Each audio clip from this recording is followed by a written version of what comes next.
iniciando o nosso assunto. Hoje é a 20ª conferência introdutória de Freud, onde ele vai trabalhar um tema assim, bem polêmico para aquele momento, e que inclusive significou a separação, a cisão entre ele e vários amigos dele. Então ele vai trazer muito isso.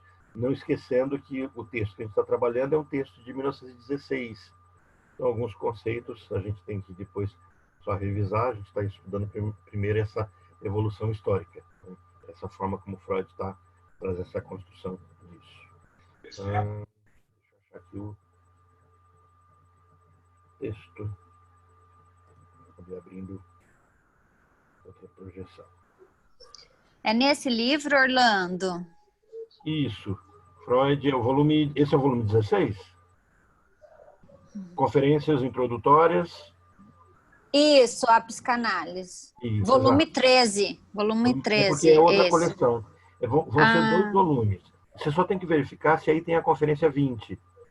Mas vai estar escrito conferência 20? Isso, conferências introdutórias. Essa versão aí é a melhor que tem. A que eu tenho é mais criticada, porque a que eu tenho é uma versão do inglês. E essa versão aí ela é a versão do alemão. É muito melhor. Inclusive, eu quero ver se eu começo a comprar dela.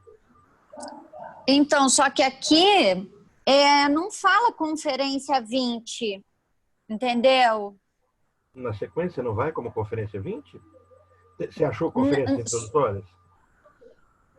Conferências introdutórias. Daí tem assim, 1916 a 1917, daí tem prefácio, e prefácio é edição hebraica. Daí Então, tem primeira parte, uhum. Segunda parte, daí tem os atos falhos é na primeira parte. Isso. Os sonhos é na segunda parte. Uhum. Na terceira parte tem teoria geral das neuroses. Isso, é isso que a gente está vendo. A gente já teoria pegou. geral. Esse vai ser o 16, 17, 18, 19 e agora a gente está no 20. No 20, a vida sexual humana? Isso, exatamente. É isso? A vida sexual dos seres então, humanos. Então tá, exatamente. pronto, já me situei. Não, tá perfeito, é esse mesmo. Eu vou ver se eu começo a baixar essa edição, Tá, já. porque a crítica coloca que essa é bem melhor para a gente. Tá. Ok? Bom, gente, é um tema interessante, a gente já viu muito dele, né? A gente já viu algumas coisas ligadas a esse tema por conta de trabalharmos já a psicossexualidade. Quem começa a ler essa conferência e não conhece o que Freud aborda sobre isso, leva um pouco de susto, porque ele traz conceitos de sexualidade do século XIX. Só que a gente tem que entender que ele vai fazer uma mudança. Então, primeiro, Freud tem esse caminho. Primeiro, ele traz o contexto que existe, depois os teóricos daquela época e como eles pensam, e aquilo que ele concorda ou não, e aí ele agrega algo dele. Ele começa nesse mesmo caminho. Então, avançando na nossa tela, ele começa assim. Freud começa o texto discutindo possíveis definições para o que seria sexual no ser humano. Então, assim, quando ele olha, ele tem um caminho, a gente nunca pode perder o caminho. Olha, ele começou falando das parapraxias, depois ele entrou na questão dos sonhos, e o caminho dele é apresentar expressões do inconsciente, é isso que ele está apresentando. Então, quem está na aula de segunda-feira, ou se não pode estar na aula de segunda-feira, tenta assistir os vídeos, vale a pena, tá? Pega aquele com a projeçãozinha, que eu sempre estou disponibilizando os dois, né? Com projeção e sem a projeção, porque a imagem e o áudio do sem projeção é melhor. Eu gravo pelo celular, pelo Nokia. O outro é gravado pelo Zoom, a qualidade fica sofrida um pouquinho. Mas o caminho de Freud é apresentar sentido para as coisas. Por quê? Porque o neurótico vem com coisas sem sentido. Esse é um caminho que ele está traçando.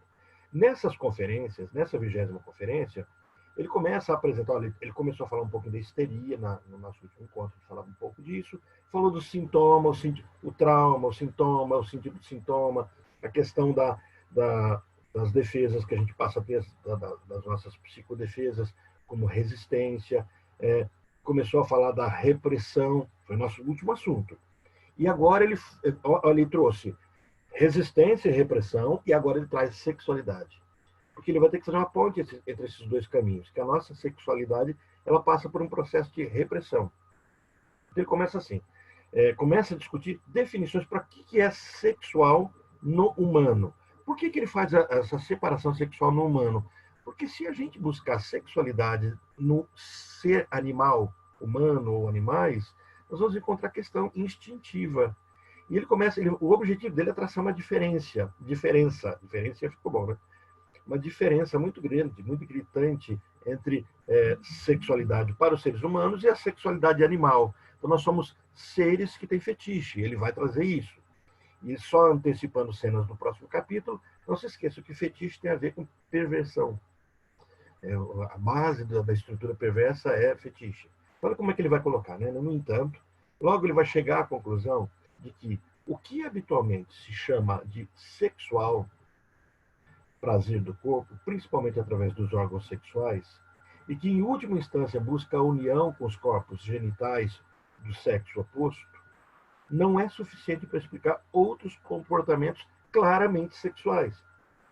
Então ele diz assim, ok, ele vai trazer alguns conceitos, uma parte eu vou pontuar nisso e parte eu vou só comentar. Né? Ele vai trazer questões do fetiche, da homossexualidade, da abstinência sexual, da masturbação. Ele vai dizer assim, tudo isso não consta, não é colocado como se fosse um ato sexual em si. Como se é algo que altera o padrão da sexualidade normal, da dita sexualidade normal. E aí ele começa a contestar, falando, mas o que é sexualidade normal? O que é isso, sexualidade normal? No entanto, logo chega à conclusão de que o que habitualmente se chama sexual, talvez não implique tudo que eu digo que é sexual. Então ele vai assim, existem coisas que a gente chama, naquela época, tá? Hoje em parte também. Houve mudanças no conceito, ele mesmo vai mudar. Né? Mas ele vai dizer assim, as chamadas perversões. Vamos definir primeiro perversão para esse Freud de 1916. Perversão, ele está trazendo um conceito de perversão sobre tudo aquilo que não caminha por uma versão correta, por uma versão adequada. Então, o ato sexual animal, ele obviamente é um ato vinculado ao prazer do corpo, a fricção dos órgãos genitais e o prazer que vem disso. É uma definição animal sobre sexualidade. E se o animal, né, ele utiliza outros meios que não sejam os meios adequados, né? A fricção dos órgãos genitais para atingir algum nível de prazer, ou a utilização de outras partes do corpo. Bom, ele vai dizer, os animais não fazem isso. Os animais podem utilizar outros mecanismos que não de fetiche. O ser humano faz. Eu vou dizer, isso então é chamado por aquela sociedade. Não nos esqueçamos que é uma sociedade vitoriana, né? Uma sociedade com uma moral bem... Não que a nossa sociedade seja melhor que aquela no sentido da falsidade, mas a nossa sociedade hoje tem outros níveis de sofrimento. Mas aquela sociedade escondia seus próprios desejos. Aquela sociedade criou um padrão de histeria bem complexo. Né? Então, as chamadas perversões, eles assim, o contato homossexual, uma perversão. Por quê? Porque não temos a busca do sexo pelo seu real objetivo. Opa, qual é o real objetivo do sexo? Ele vai dizer, aquela sociedade via o sexo vinculado à reprodução. Quer dizer, por que alguém faz sexo? Para se reproduzir. Esse é o caminho daquela sociedade. E o homossexual faz sexo por quê? Não é para se reproduzir. Então, assim, ele começa a dizer que aquela sociedade via esses atos como perversos. A homossexualidade, a masturbação, o fetichismo, entre outras manifestações, essa palavra-chave para identificar perversão naquele momento. Desviantes, né? Que Freud inicialmente chama de perversões. Então, esse é o caminho que ele vai encontrar, esse é o solo no qual ele vai plantar essa visão psicanalítica. Olha, existem essas coisas, ele diz assim, isso tudo se eu quiser incluir na categoria de sexo, foge ao padrão do que de fato é para essa sociedade sexo. Então ele avança, né? Aquelas em que, o que é um ato sexual? Aquelas em que aqui eu tenho um padrão de busca de reprodução. Joia, mas e aquelas que não buscam reprodução? Como é que eu as classifico? Ele diz assim, aquelas que o objeto sexual foi modificado. Ele vai classificar em duas categorias de perversão. A ênfase não é sobre perversão, mas só para a gente compreender. Então, assim, todos os atos sexuais que não buscam a finalidade da sexualidade em si, eles são perversões. E essas perversões se dividem em duas. Aquelas em que o objeto sexual se modifica, e depois vai ter aquela que busca modificar a finalidade. Esse conhecimento, eu queria que vocês gravassem bem isso que a gente está falando. Quando a gente for falar de estrutura perversa, isso vai ajudar bastante vocês na compreensão de como funciona a mente de um psicopata. Então, o que é isso quando há uma mudança de objeto? Olha, aqueles que renunciaram à união dos dois genitais e que usam como fonte de prazer outra parte do corpo ou objetos específicos. Por exemplo, peças de roupas, peças íntimas. Quer dizer, ao invés da pessoa trazer esse padrão de sexualidade normal, ela começa a fazer uma alteração de objetivo. Ela começa a buscar o prazer em alguma outra coisa que não o dito natural. E ele vai dizer, existe um outro tipo de perversão, que é aqueles em que a finalidade sexual é modificada. Num se modifica o objetivo, né? E o outro se modifica a finalidade. Então, o segundo grupo de pervertido é aquele formado por aquelas pessoas que utilizam essas outras partes do corpo ou objetos específicos apenas no ato inicial ou preparatório do ato sexual para sentir prazer. Entende? Então, assim, uma perversão coloca o objetivo do ato em si, aquilo que de fato está disponível, parte do corpo, um objeto, e nisso aí Freud vai trazer coisas como cadáver, fezes, urina, todo esse caminho de perversão. Depois isso vai ser mudado, vai se chamar de parafilia. Tá? Então, esse primeiro momento nessa percepção. E o outro não, quando se coloca isso como uma finalidade. Eu quero, de fato, o ato sexual para a reprodução, mas eu utilizo desses requintes, das preliminares, do erótico. Mas ele vai dizer, a sociedade vê tudo isso como perverso. O que não é para aquela sociedade vitoriana perverso? O ato sexual em si. O que é o ato sexual em si para aquela sociedade? Penetração, pênis, vagina. Isso é sexo. Fugiu disso é perversão para aquele grupo.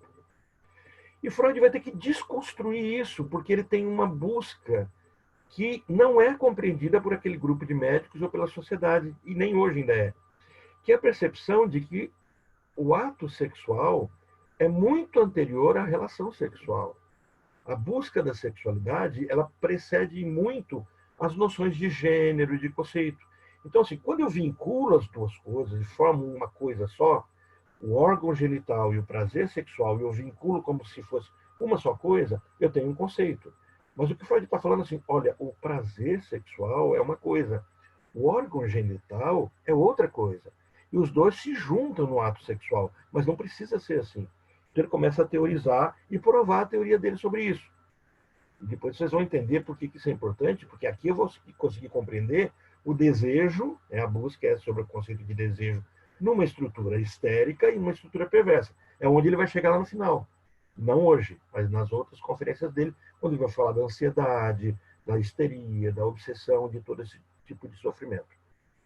Então, Freud, nesse texto, ele está falando de pessoas que sentem o prazer, por exemplo, em olhar outras pessoas, em apalpá-las, em espiá-las, durante um ato íntimo, ato inicial preparatório da relação sexual, da cópula, sem que isso implique em uma posterior união de genitais. Quer dizer, o indivíduo faz todas as preliminares, mas ele acaba não chegando em lugar nenhum, porque as preliminares em si são a busca. Quer dizer, ao invés de se buscar o coito, o ato sexual, a relação sexual, se busca o prazer que é gerado para se chegar naquele lugar. É interessante porque nós conhecemos existe hoje um grande mundo que acaba sendo um submundo, do qual a gente não tem contato, mas que é daquilo que hoje a gente chama de parafilia, das perversões nessa linguagem. Nós vemos os podólatras, né? As pessoas que idolatram, adoram o pé, e buscam o pé, não buscam o ato sexual. O ato sexual não é buscado, busca-se o pé, o fetiche. Busca uma calcinha, buscam uma roupa sensual, buscam o sexo oral em si, buscam a homossexualidade. Olha, não é a homoafetividade. Isso na psicanálise é muito distinto, muito diferenciado, né?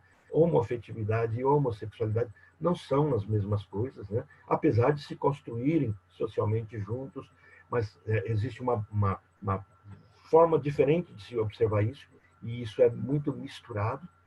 Então, assim, sem que isso implique uma posterior união genital. Então, nesse grupo, é onde se encontra os chamados sádicos, que sentem satisfação em causar sofrimento aos seus, olha, observa bem, aos seus objetos. O ato de perversão.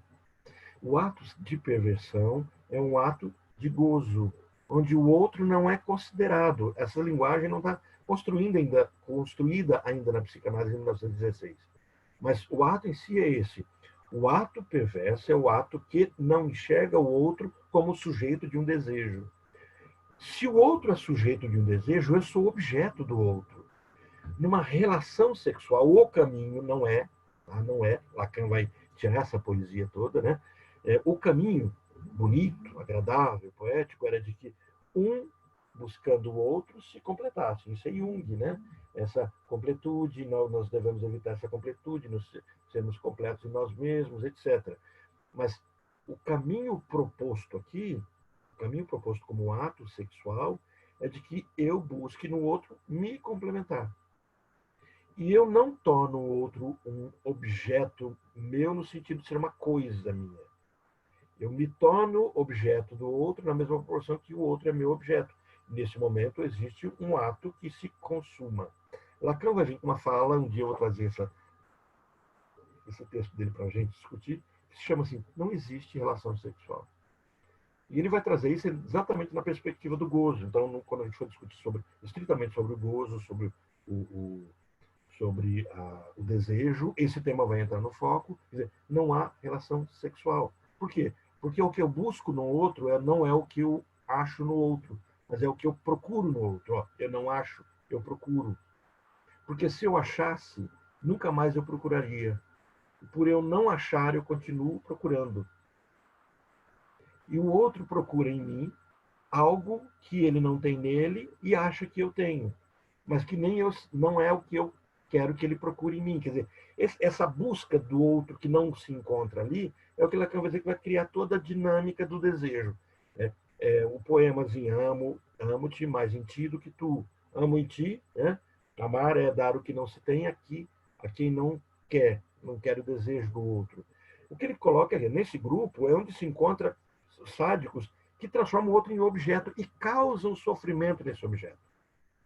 E é interessante, eu quero lembrar de vocês de quando a gente começou a discutir um texto do Dor, do Joel Dor, que falávamos sobre estrutura, onde ele dizia assim, muitas vezes aquilo que se mostra não é aquilo que se é. Não sei se vocês lembram dessa discussão nossa, onde Joel Dor coloca assim, o voyeur, muitas vezes, não quer ver, ele quer ser visto. Então, o que ele faz? Ele assume a posição de ver, dizendo quero ser visto. O exibicionista não quer ser visto, mas quer ver. E aí ele só faz o caminho inverso. E isso o Dor fala no sentido de que é difícil você traçar um diagnóstico do paciente numa entrevista simples, porque as coisas vão se complicando e descomplicando no decorrer das sessões. O que Freud está trazendo aqui é de que todas as vezes que alguém buscar o ato sexual, naquela visão daquela época, buscar o ato sexual que não seja para reprodução, não é que não seja para fazer sexo homem com mulher, mulher com homem, que não seja para reprodução, o ato em si, para aquela sociedade, não é sexual, é perverso, é pecaminoso, é sujo.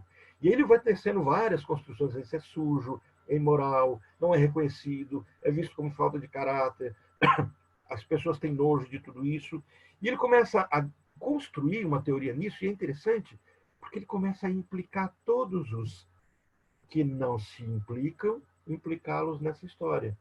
Ele começa a dizer assim, que, na verdade, todas essas coisas que causam repulsa por serem perversas, só causam repulsa porque, de fato, desejamos. Então ele começa a dizer assim, se nós recriminamos alguém cuja sexualidade é questionável, nós só fazemos isso porque, no fundo, essas pessoas fazem aquilo que nós queremos fazer, porém não temos coragem de fazer por valores. Valores nossos, valores do outro, Mas o desejo de ter aquilo que nós não temos, ele existe. E é por isso que nós muitas vezes nos tornamos agressivos. Agora, imagina ele chegasse para o povão lá de 1916 e dizer isso. Se você diz isso para pessoas hoje, no século XXI, as pessoas já se assustam, se estranham, né? Recusam. Em 1916, ele foi perdendo cada vez mais o grupo que estava com ele. Então, ele diz assim, em meio à descrição das perversões, Freud justifica o aprofundamento nesse tema, alegando que é preciso dar uma explicação sobre como essas perversões, aquelas que eu mencionei agora há pouco, aquela listinha, estão conectadas com aquilo que descrevemos como sexualidade normal. Se a busca dele é sobre sexualidade, e o ato sexual é um ato de busca de reprodução, o que a gente faz com as pessoas que não buscam se reproduzir, mas buscam fazer sexo? Uma melhor compreensão das perversões viabilizaria uma melhor compreensão da sexualidade normal. Então ele faz o caminho às avessas. Joia, eu não consigo entender a sexualidade pelo viés da sexualidade normal. Se eu pego uma pessoa que se masturba, uma pessoa que tem uma vida sexual normal, com sua esposa, e de repente se vê em situações em que a masturbação começa a existir como uma necessidade, ou como existindo. Como explicar isso? Se, de fato, o ato sexual em si já se consuma diante daquela pessoa. Então, se ele começa a falar, eu não consigo achar explicação nisso, por meio da relação sexual natural, natural entre aspas aí, normal também, normal entre aspas. Então, o que ele faz? O caminho inverso. Então, eu vou pesquisar, não na sexualidade normal, vou pesquisar nas perversões. E vou encontrar nas perversões a construção do que de fato é sexualidade. Então, ele vai dizer assim, ambas partem, essa compreensão da sexualidade normal e da perversa, ambas partem de pressupostos que, do ponto de vista da organização, guardam uma certa semelhança. Diz assim, quando eu olho aquelas perversões, eu percebo que existe uma semelhança organizacional nelas. E ele começa a dissecar um pouco isso. Como é que é essa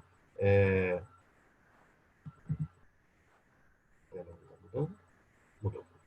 Então ele vai começar a dizer que o que ele percebe nas perversões, ele percebe no adoecimento. Então ele faz uma comparação inicialmente com a histeria, depois vai fazer com a paranoia, mas na histeria ele diz assim, ele nos faz relembrar que os sintomas neuróticos são substitutos da satisfação sexual. Ele diz assim, o neurótico histérico carrega do simbolismo ao fetiche.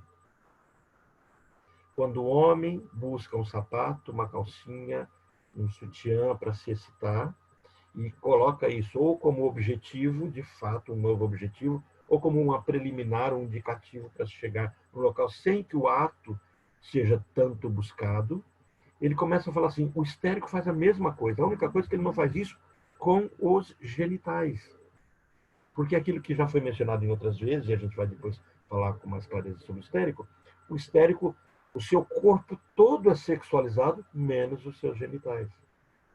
Então, ele começa a trazer o conceito da histeria como substituição. O histérico faz uma substituição simbólica. E na neurose histérica, os sintomas podem ocorrer em qualquer órgão. Então, ele começa a falar dos sintomas somatoformes, onde o corpo, de alguma forma, se expressa. Existe um desejo, e o desejo não expresso em palavra, começa a expressar pelo corpo, pela visão, pelo rosto que paralisa, pela mão que formiga, e assim por diante. Começa a dizer que se o corpo do histérico expressa desejo, por que eu tenho que só expressar desejo sexual com os meus genitais? Então, nos sintomas histéricos, os órgãos, metaforicamente substituídos pelos genitais, são justamente aqueles que não possuem significação sexual. Então, o histérico sexualiza tudo que não é sexual. Então, ele fala, se isso acontece, por que eu tenho que me prender a esse conceito dessa sociedade que só torna sexual aquilo que é genital, aquilo que é para reprodução? Então, ele vai dizer assim, a construção, a partir dessa busca, que ele vai buscar agora na criança, a sexualidade, ela é anterior à genitalidade. Então, se a sexualidade é anterior à genitalidade, parece estranho dizer que só existe sexualidade na genitalidade, na normalidade, entre aspas. Então, Freud, então, nos faz pensar que se para alguma pessoa existe uma dificuldade em obter satisfação sexual normal, esse normal entre aspas aí, que as leva a inclinações pervertidas e que nada igual havia ocorrido antes, então suponhamos que nessas pessoas já se encontrava rastros de perversão. Então, assim, a pessoa não consegue ter uma vida sexual dita normal, com a busca da procriação, e começa a buscar, de alguma forma, fetiche. Precisa de um estímulo extra, se diverte com alguma coisa extra, uma roupa erótica, um ambiente diferente, né? Eu tenho um paciente que entrou numa crise, arrumou uma amante, e a partir dessa amante, ele se encantou com ela e passou a não ter mais desejo pela própria esposa. E agora terminou com a amante para manter o casamento e entrou numa crise. Não se excita mais com a esposa. E o casal está tentando se recuperar diante disso. Ele não traz, claro, que esses detalhes para a esposa. Mas o primeiro fenômeno que ele começou a desencadear com a esposa foi de impotência. Ele chega diante da esposa, ele começa a dizer que está impotente. Vai para o urologista, começa a tomar remédio para a impotência, e todo o tratamento é de uma impotência. E aí eu pergunto, mas quando você sai com a amante, você tem algum problema de impotência? De jeito nenhum, pelo contrário. Então, percebe, a amante agora carrega um fetiche. Ela deixa de ser, de fato, o ato sexual que seria nessa normalidade com a esposa para a reprodução, e a busca agora passa a ser de um fetiche. Então, nós podemos tornar pessoas como fetiches. Não sei se vocês lembram de um quadro que passava antigamente, da tiazinha, né? Que tinha uma máscara. Agora, para o Covid, ficou interessante, né? Só que a máscara no rosto. Então, usava máscara, chicotinho, isso mostrando na televisão, né? Assim, esses fetiches, esses desejos que tangenciam sem que permitam que, de fato, o ato seja completado. Essas coisas mirabolantes que expressam desejo em tudo, menos nos genitais em si, menos no ato sexual em si. Então, as pessoas passam a ser erotizadas no corpo, naquilo que, em tese, por essa definição primitiva de sexualidade, não deveria acontecer. Então, Freud vai trazer, se para algumas pessoas existe essa dificuldade, ele vai dizer assim que isso significa que já existia desejos perversos nessa pessoa. Então, ou seja, as perversões já estavam presentes nessas pessoas de forma latente. Então, ele vai dizer, isso está num contexto, quem lê o texto vai ver esses detalhes, da descrição disso, é bem detalhado, ele traz as descrições de várias parafilias, né? Ele deixa assim, existe uma perversão latente e uma perversão manifesta. E as pessoas que eu chamo de perversas, que buscam sadomasoquismo, que buscam fetiches, que prezam mais pela masturbação do que pelo próprio ato sexual, essas pessoas possuem uma perversão manifesta. E quando as pessoas, nós, ditos normais, olhamos para essas cenas e recriminamos, nós recusamos uma perversão latente. Ele vai dizer assim, todos nós somos, de alguma forma, perversos. Todos nós. Né? Foi feito um experimento nos Estados Unidos, na faculdade de psicologia, que era mais ou menos assim, chamar homens e mulheres e apresentar cenas que, de alguma forma, trouxessem alguma nuance, algum viés de sexualidade. Então, colocavam animais fazendo sexo. Por exemplo, um grupo de homens colocavam homens fazendo sexo com homens, sexo. E pegavam heterossexuais, homens que eram heterossexuais. E a pesquisa era feita e ninguém precisava colocar o nome. Então, nunca seria descoberto. Isso para evitar que aquelas pessoas mentissem. E colocavam mulheres vendo cenas de mulheres fazendo sexo com mulheres, animais e assim por diante. Né? Todas as cenas que, em tese, trariam algum nível de repulsa para aqueles grupos. Então, grupos hétero, repulsa por sexo hétero. Fizeram a mesma coisa com o grupo. Naquele contexto, a homossexualidade ainda estava muito marginalizada. Isso foi em 1980, mais ou menos, essas pesquisas. Até 1973, a homossexualidade era vista como doença. Interessante, né? Freud, em 1916, está trazendo conceito sobre a homossexualidade, e vocês vão ver que a psicologia e a psicanálise, até 73, ela traz como doença. A gente vai discutir isso no material sobre sexualidade. E a psicanálise só acho que a partir de 1980 que começa a aceitar que homossexuais possam ser psicanalistas. Então, a IPA não aceitava, simplesmente não autorizava, porque entendiam que o inconsciente ainda tinha que ser trabalhado. Então, esses são alguns tabus que o Freud, mesmo dos seus discípulos, ele não consegue romper. Então, essas perversões, esse grupo que começa a fazer experimentos, que eu estava contando para vocês, o que se descobriu? Havia indicadores de excitação, né, como lubrificação, ereção e assim por diante. E quando projetavam, por exemplo, macacos no boro fazendo sexo, né, e a pergunta era, você se excita com essa imagem? E praticamente todos diziam, não. E era mentira. Praticamente todos se excitavam. Todos os conceitos, de alguma forma, que expressavam algum nível de sexualidade entre animais, falas, objetos, excitavam, só que conscientemente, aquelas pessoas não percebiam a sua excitação. A excitação era inconsciente.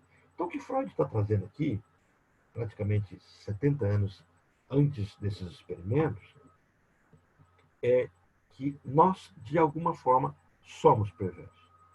Aqueles desejos que nós achamos horríveis, ele diz assim, nós temos eles. Pertence à nossa estrutura. E aquilo que nós enxergamos como perversão manifesta são pessoas que estouraram o limite por algum motivo.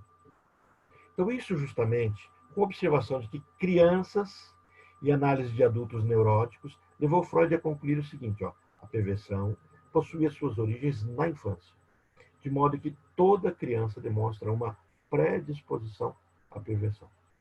Então, essa é a teoria que vai agredir aquela sociedade, que vai fazer o Breuer dizer assim, não tem nada a ver com você, e que vai romper a psicanálise ao ponto de dizer assim, eu sou o fundador da psicanálise, eu vou bancar então essa verdade. Isso acontece em 1910, nós estamos em 1916, e Freud está apresentando essa teoria. Então, para Freud, a perversão adulta não é nada mais do que uma sexualidade infantil cindida, quebrada, né, separada, em seus impulsos separados. Então, o que Freud está teorizando aqui? Quando eu vejo um pedófilo, quando eu vejo um ninfomaníaco, quando eu vejo uma pessoa que se masturba e não se interessa por relação sexual, mas apenas pela masturbação, quando eu vejo essas cenas de sadismo, de masoquismo, de sadomasoquismo, tudo isso nada mais é do que uma sexualidade infantil. E se a sexualidade é infantil, ele está trazendo essa teoria dizendo assim, a criança teve esses desejos. Só que em determinado momento ele vai trabalhar isso no outro texto, que a gente vai ver também hoje eu espero conseguir ver com vocês 2 textos, né? A conferência 20 e a 21, ele diz assim, isso foi abandonado. Então, quando a pessoa começa a se queixar, trazer esses conceitos, essas dificuldades, ela está trazendo um processo de retorno, de regresso, de um processo em que eu estou regredindo a uma fase anterior ou estou preso a uma fase anterior. Por isso que no capítulo que a gente vai ver semana que vem, a gente vai falar um pouco dessa regressão. Sobre a homossexualidade, olha como é que ele avança nesse texto. Do ponto de vista da organização, a homossexualidade não é uma perversão. Aquela sociedade tratava como perversão. Ele resgata isso, ele diz assim, os homossexuais não são perversos. Ele vai dizer assim, eles são invertidos. E ele vai dizer o que é inversão depois, quando ele trabalhar aqui, essa reprise sobre o Édipo. Quer dizer assim, a busca do homossexual, a busca é perversa. No conceito de que há 2 tipos de perversão, mudança de objeto ou mudança de finalidade. O homossexual não faz sexo com pessoa do mesmo sexo para a reprodução, mas faz sexo pela busca do prazer. Quer dizer, essa busca do prazer, ela é muito anterior à construção do que se compreende como procriação, como ato de reprodução. Então, ele diz, a busca do homossexual é primitiva. Existe um passo não dado. Existe uma busca não acontecida. Então, ele vai trazer o conceito de que o homossexual, nesse campo, nessa visão, ele é o imaturo que não deseja amadurecer para se reproduzir. E depois, na sistêmica, a gente vai ter até outras visões bem interessantes sobre isso, né? Sobre sistemas que entram em colapso, onde pessoas que pertencem a determinado sistema resolvem simplesmente matar esse galho da árvore, dessa família, e assim por diante. Mas isso é outro assunto, outra discussão, outra teoria. Só para a gente compreender que talvez a imaturidade seja uma busca interior não vista por Freud naquele contexto. Mas o que ele traz? Olha, de acordo com o autor, há impulsos homossexuais nos neuróticos e também nos psicóticos. Quando ele vai trabalhar o texto do caso de Schreber, ele fala da paixão de Schreber pelo seu médico. E Schreber é um heterossexual, casado, só que a crise dele faz com que ele tenha desejos homossexuais. Então, eu vou dizer assim, casos complexos de neuroses carregam desejos homossexuais. Tem um filme, vale a pena, quem não assistiu, assistir. É chocante essa cena que eu vou comentar desse filme. É chocante. Não que você veja alguma coisa chocante, mas assim, o imaginar da cena chama-se Beleza Americana. Quem não assistiu, acho que vale a pena assistir. E tem um momento em que o pai perde o filho sai de casa, ele imagina que o filho está saindo de casa por conta de um relacionamento homossexual. Ele fantasia isso, ele vê cenas do filho com o vizinho que ele interpreta como atos homossexuais. E, na verdade, ele está lidando com uma homossexualidade dele, esse pai. E, em determinado momento, então, ele procura o vizinho, não vou ter a spoiler muito forte, mesmo porque eu não lembro de tantos detalhes do filme que eu assisti faz muitos anos, faz tipo 20 anos, 25 anos, né? Mas vale a pena assistir. Tá? Beleza Americana. Esse é um filme clássico para se assistir. Não podem ninguém morrer de Covid. Ninguém vai morrer de Covid. De Covid sem ter assistido esse filme. Que brincadeira mais horrível. Então, do ponto de vista da organização, todos Foi terrível. E ele vai dizer assim, não existe perversão para a homossexualidade, mas existe aquilo que chama de inversão. Sendo assim, a questão da homossexualidade aparece apenas como uma inversão do objeto e não como uma organização perversa. A homossexualidade, dessa forma, pode aparecer em qualquer organização. Por que eu mencionei para vocês que o texto precisa ser lido todo, a conferência toda? Porque se um homossexual lê o início dessa conferência, ele para nas 2 primeiras páginas, ele já cria uma algerize e abandona aquilo, porque Freud traz os conceitos sobre a homossexualidade do século XIX e século XX. Ele precisa ler todo o texto e interpretar o conceito de como que Freud está falando sobre isso. Eu estava numa palestra na UEL, fazendo um curso lá, né, como aluno, e com um grupo de alunos também nós fizemos os módulos de psicanálise para familiar.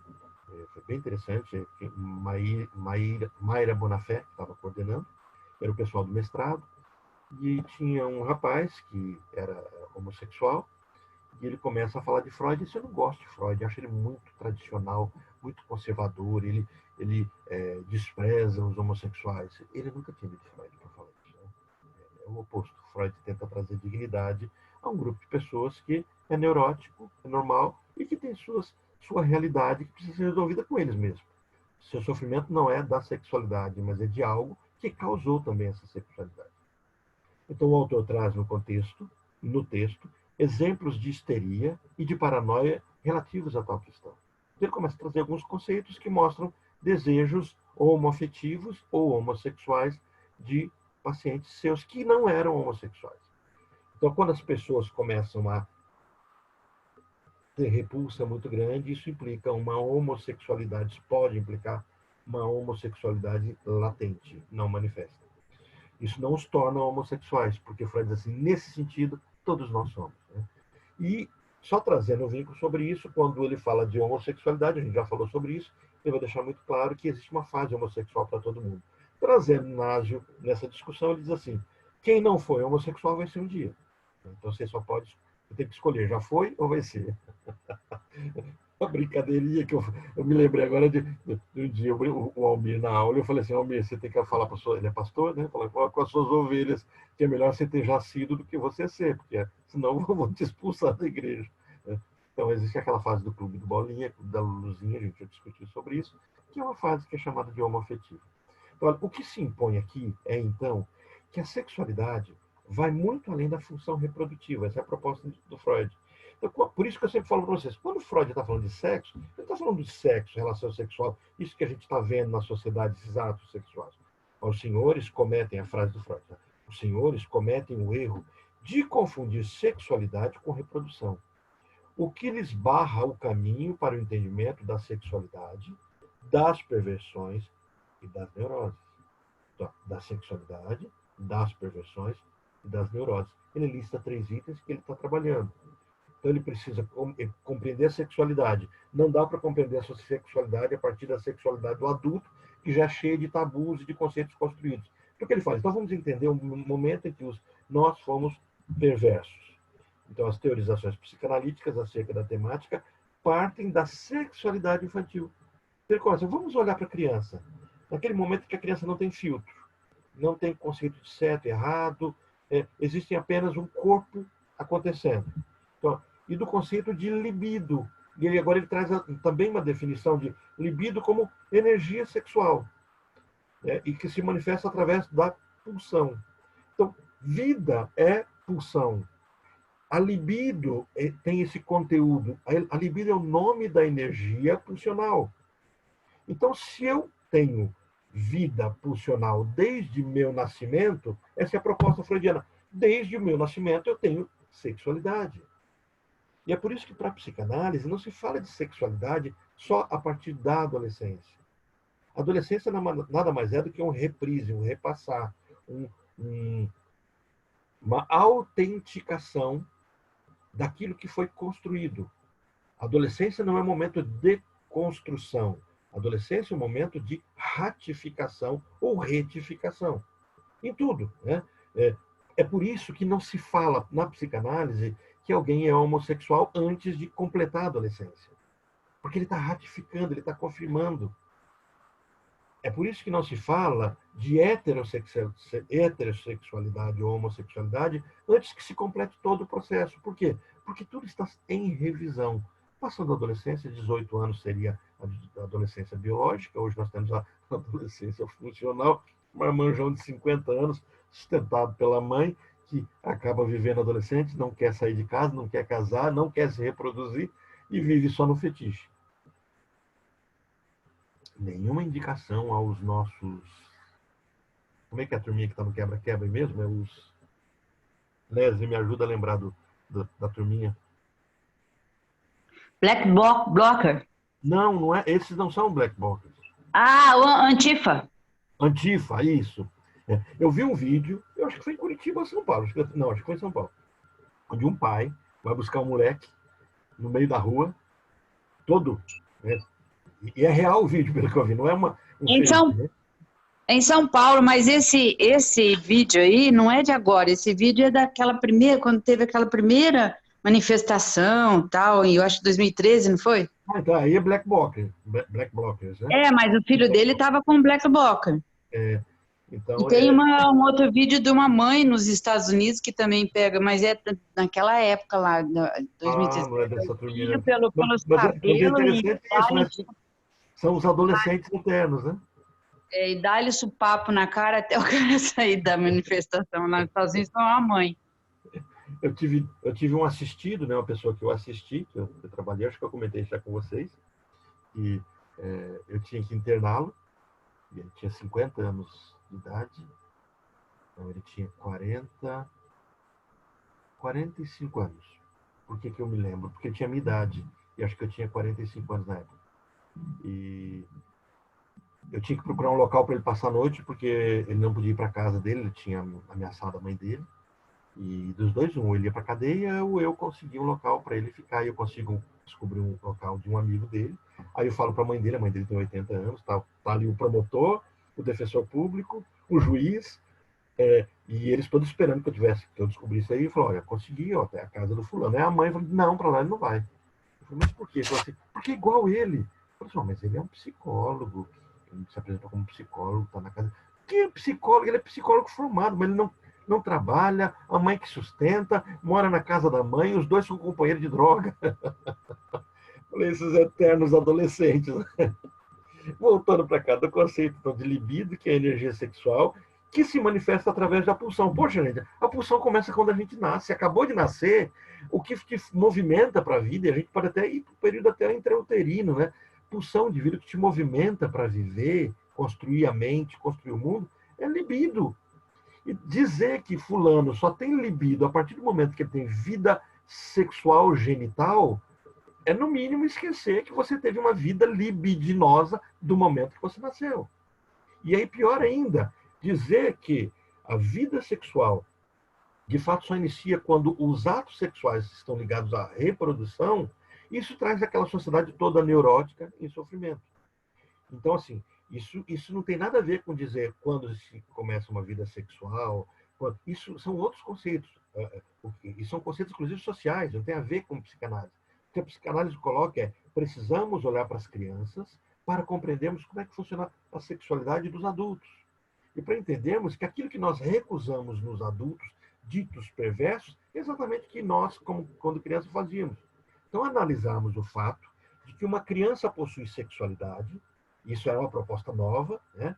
Isso é uma proposta nova até hoje, né? A grande parte da sociedade recusa essa noção de que crianças têm vida sexual. Analisarmos o fato de que uma criança possui sexualidade, Freud demonstra que a sexualidade infantil é do tipo pervertido. Para o autor, há nessa fase da vida a perversão polimorfa. Essa é a frase do Freud. Do Freud, né? A criança é um perverso polimorfo. Quer dizer, ele executa a perversão dele de várias formas. E o que então é perversão nesse sentido? É coisificar o outro.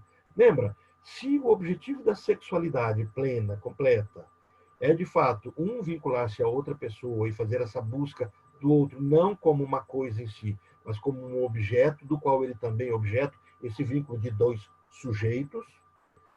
Quando nós temos que um utiliza o outro é um objeto coisa, não é objeto da relação objetal, é objeto coisa, inanimado, sem desejo, não é sujeito de si. Então, quando esse ato é feito, isso inclusive vai dar amparo para as construções do que é o estupro presumido, o estupro de vulnerável, a questão da violência contra animais, né, o sexo com animais, e assim, todo esse caminho começa a se deixar bem construído a partir da perspectiva freudiana de que o ato de perversão é um ato que invalida o outro como pessoa e torna o outro simplesmente como sujeito, torna o outro como uma coisa. Então, para o autor, há nessa fase da vida a perversão polimorfa. A criança faz isso. A criança não quer saber se a mãe tem leite ou não tem leite. Ela quer mamar. A criança não quer saber se tem tempo ou não tem tempo para ela. Ela quer atenção. A criança não quer saber se agora pode ou não pode fazer cocô. Ela faz. Ela não quer saber se agora pode ou não pode comer. Ela quer comer. Então, assim, ela usa do pai e da mãe. Só que ela é criança. Ela não está construída ainda. Quando isso acontece numa estrutura de adulto, isso é perverso, isso é de psicopatia. Mas quando isso acontece dentro de uma estrutura, a palavra usada por Freud é de organização, de uma organização ainda infantil, isso é natural. Aí ele vai dizer assim, e aquele perverso? Aquele cara que ao invés de fazer sexo com uma mulher, ele pega um sapato, faz sexo com o sapato. Ao invés dele gostar de fazer sexo com uma mulher, ele coleciona fotos de pés. Né? Eu vi uma cena no filme. Qual o nome do filme? É uma série que a Mayra recomendou. A Mayra tá aí? Acho que a Mayra não entrou, né? Mas a Mayra fez a recomendação de uma série. Hoje é aniversário dela, ela não vai participar. Ah, ela tá em festas hoje ali, né? Então, ok. Ela tá desculpada. Mas ela recomendou pra gente uma série muito boa, se puder assistir. Não assista com criança perto, tá, gente? Exato. E bem interessante, eu esqueci o nome dela. Se alguém depois resgatar nos posts dela, é um nome meio alemão, uma coisa assim. Um inglês parecido com o alemão. e eu li muito rápido. E assisti alguns episódios, e é interessante, quando uma professora chega na escola, o colega dela, um outro professor, está na sala de professores, de repente ele leva um susto, levanta a calça, abotoa a calça, e aí ela olha, tem uma revista de lingerie, estava olhando uma revista de lingerie se masturbando. Né?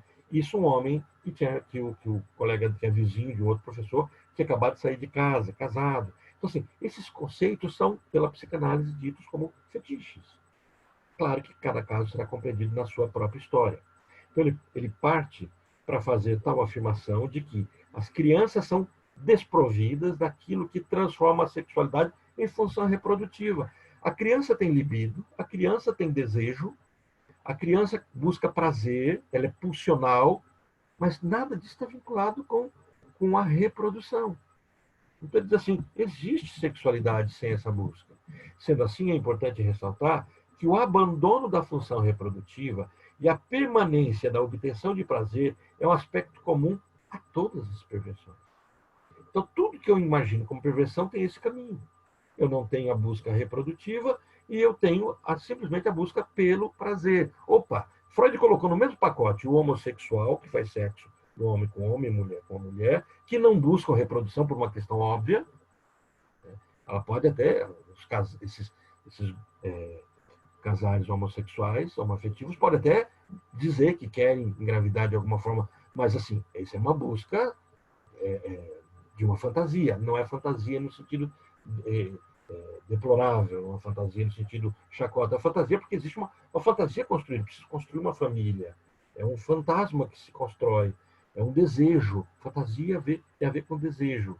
O Freud vai dizer assim, o mesmo ato de um homossexual fazer sexo com outro homem, um homem com outro homem, uma mulher com outra mulher, se um homem faz com sexo com uma mulher hétero, mas que não haja pretensão de reprodução, o conceito é mesmo, é de perversão.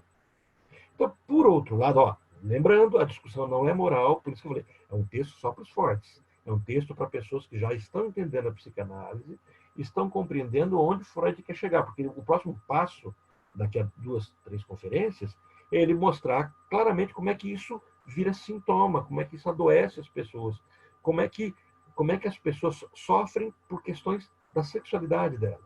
Então, por outro lado, é característica comum a todas as perversões o fato de elas terem renunciado à meta de reprodução. Então, assim, quando eu busco fazer sexo porque é gostoso, eu esqueço de que o sexo, biologicamente falando, é feito para reproduzir. A sexualidade infantil não é barrada pela castração.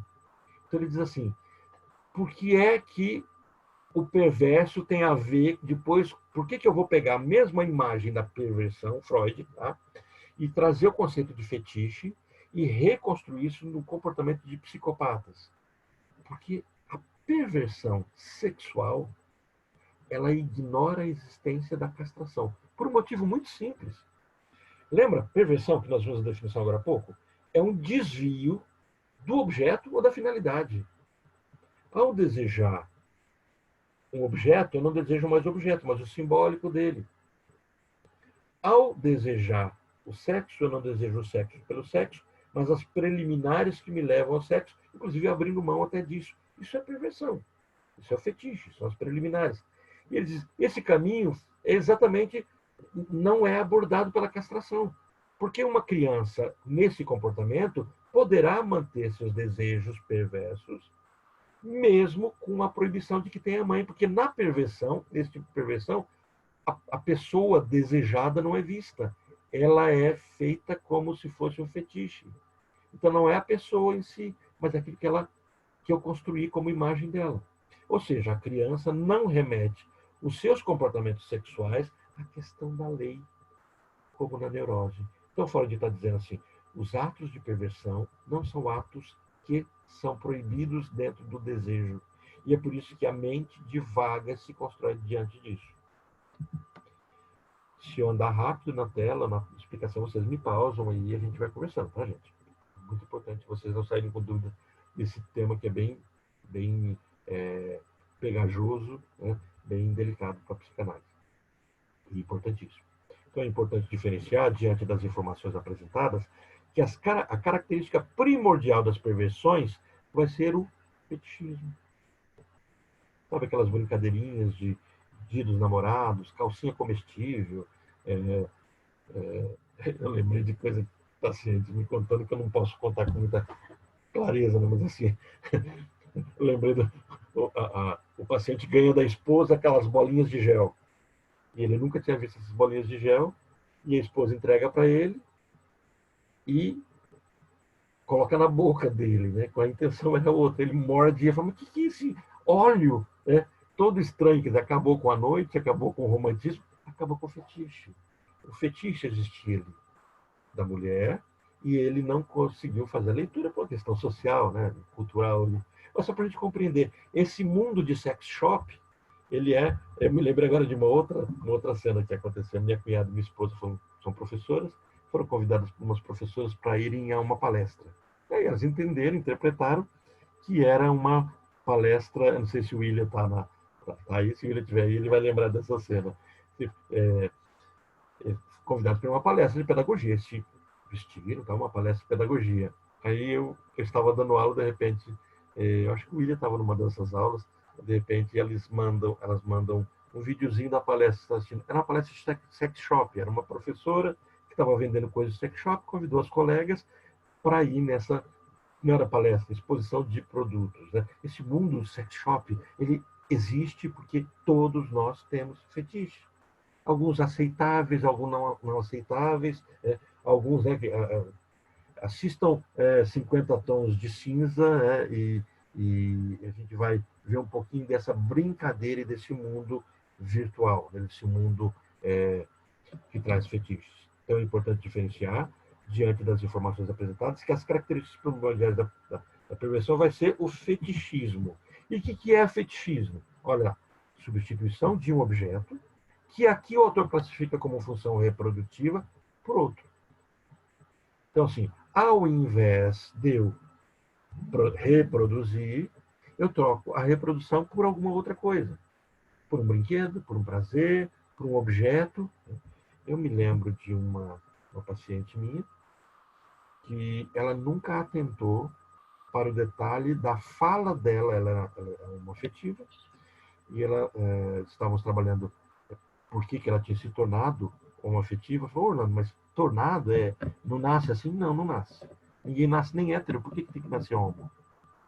Então, isso é uma presunção, uma arrogância de grupos de psicologia que não suportam a sua própria estruturação. Então, quem acaba tendo preconceito são exatamente as pessoas que precisam colocar pessoas que tomam decisão como vítimas, né? Então, essa minha paciente, a discussão era essa: quando é que ela se torna, e por que se torna homoafetiva? E a homoafetividade feminina tem dois caminhos. Essa é o tardio, tem aquela que é da adolescência e tem aquela que é da maturidade. Essa, depois de uma mulher madura, com filhos, tudo, ela acaba tendo uma vida afetiva com uma outra mulher. E ela comentando como é que eram os fetiches delas, ela, em determinado momento, ela se lembra que ela chamava a parceira dela, a esposa dela, de filha. E aí eu perguntei para elas, a relação então é incestuosa? E ela nunca tinha pensado nisso. Que a busca dela na relação era por uma mãe ou por ser mãe. Os filhos haviam morrido, então tinha todo esse contexto. Entendem? As coisas que se passam na mente humana muitas vezes não são percebidas porque não podem ser percebidas. Não podem ser vistas porque são censuradas de imediato. E no processo analítico isso vem à tona. E ao vir à tona, ela tem essa percepção. Poxa, então, na verdade, a busca minha e dela era de maternidade, porque, de fato, essa era a busca. Isso não torna os comportamentos sexuais que estão para além da reprodução, né, comportamentos errados.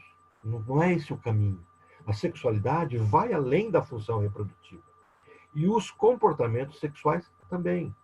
Então, trata-se aqui de pensar em um outro ângulo e de analisar caso a caso. Retornando às investigações sexuais da criança, Freud destaca que a observação acerca da atividade sexual de uma criança pode começar antes dos 3 anos.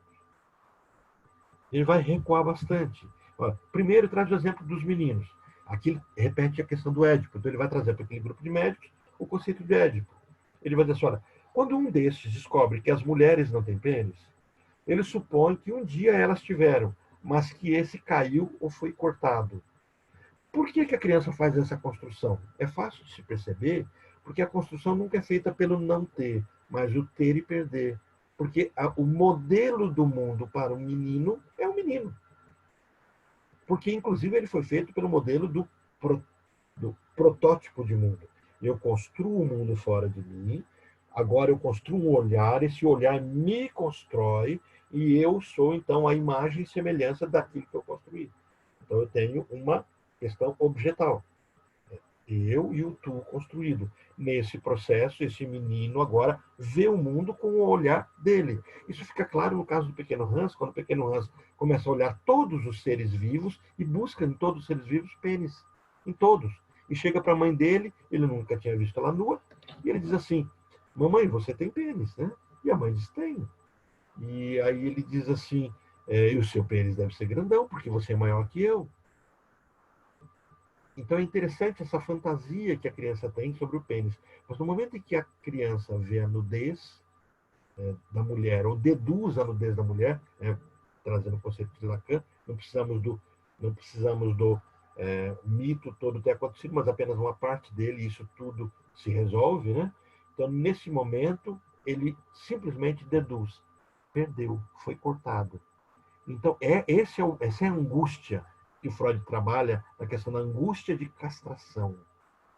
Não há um medo de castração, existe uma angústia.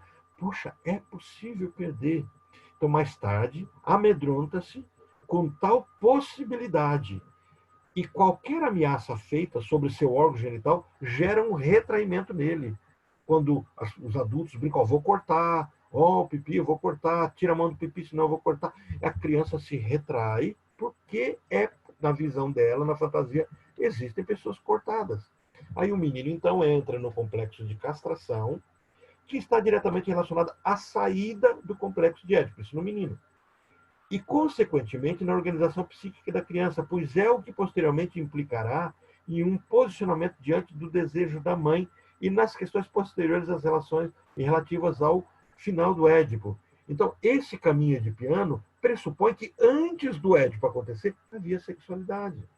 Essa é que ele busca. No caso das meninas, ele só está... Estou falando rápido, porque esse assunto nós já exploramos bastante ele, né? A construção do Édipo.